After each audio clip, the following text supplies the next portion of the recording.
2 ಆದೇಶದಂತೆ ತಂತ್ರಾಂಶವನ್ನು ಸರಳೀಕರಣಗೊಳಿಸಿ ಅನುಷ್ಠಾನಗೊಳಿಸುವ ಸಲುವಾಗಿ ಹಮ್ಮಿಕೊಂಡಿದ್ದ ಈ ಆಸ್ತಿ ಜಾಗೃತಿ ಹಾಗೂ ತೆರಿಗೆ ಶುಲ್ಕ ವಸೂಲಾತಿ ಸಪ್ತಾಹ ಜಾಥಾಗೆ ಪುರಸಭೆ ಮುಖ್ಯಾಧಿಕಾರಿ ವೈಜಿ ಗದ್ದಿಗೌಡರ್ ಹಾಗೂ ತಾಲೂಕು ಆಡಳಿತ ಅಧಿಕಾರಿ ಮಂಜುನಾಥ್ ದಾಸಪ್ಪನವರ್ ಜಾಥಾಕ್ಕೆ ಚಾಲನೆ ನೀಡಿದರು. ಈ ವೇಳೆ ಮುಖ್ಯಾಧಿಕಾರಿ ವೈಜಿ ಗದ್ದಿಗೌಡರ್ ಮಾತನಾಡಿ, ಸಾರ್ವಜನಿಕರು ತಮ್ಮ ಆಸ್ತಿಗಳನ್ನು ಈ ಆಸ್ತಿ ತಂತ್ರಾಂಶದಲ್ಲಿ ನೋಂದಣಿ ಮಾಡಿಕೊಳ್ಳಬೇಕು.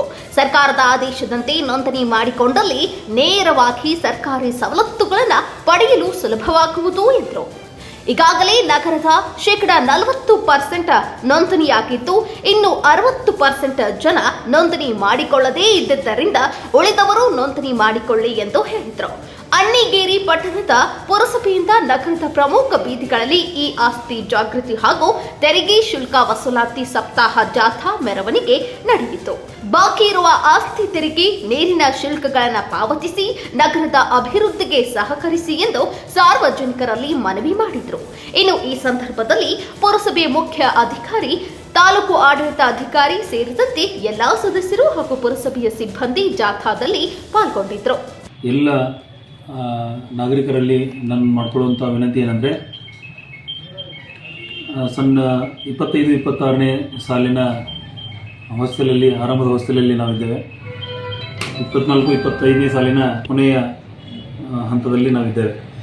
ತಾವು ತಮ್ಮ ಆಸ್ತಿ ತೆರಿಗೆಗಳನ್ನು ಸಕಾಲದಲ್ಲಿ ನಮ್ಮ ಪುರಸಭೆಗೆ ಸಂದಾಯ ಮಾಡಬೇಕು, ಇದು ನನ್ನ ಮೊದಲ ವಿನಂತಿ.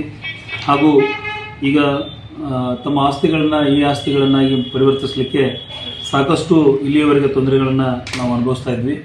ಅದಕ್ಕೆ ಸರ್ಕಾರ ಅವೆಲ್ಲ ತೊಂದರೆಗಳನ್ನು, ಸಾರ್ವಜನಿಕರಿಗೆ ಆಗ್ತಾ ಇರ್ತಕ್ಕಂಥ ತೊಂದರೆಗಳನ್ನು ನಿವಾರಿಸಲಿಕ್ಕೆ ವಿಶೇಷ ಕಾನೂನನ್ನು ಜಾರಿಗೆ ತಂದು ಮಾನ್ಯ ಮುಖ್ಯಮಂತ್ರಿಗಳು ಮೊನ್ನೆ ಉದ್ಘಾಟನೆ ಮಾಡಿದ ಹಾಗೆ ಅಣ್ಣಿಗೇರಿ ಪಟ್ಟಣದಲ್ಲೂ ಕೂಡ ಈ ಆಸ್ತಿ ಉತ್ತಾರಗಳನ್ನು ಮಾಡಿಸ್ಕೋಬೇಕು, ಈ ಆಸ್ತಿಯನ್ನು ಮಾಡಿಸ್ಕೋಬೇಕು ಅಂತೇಳಿ ಇವತ್ತು ಜಾಥಾವನ್ನು ಮಾಡಿದ್ದೀವಿ.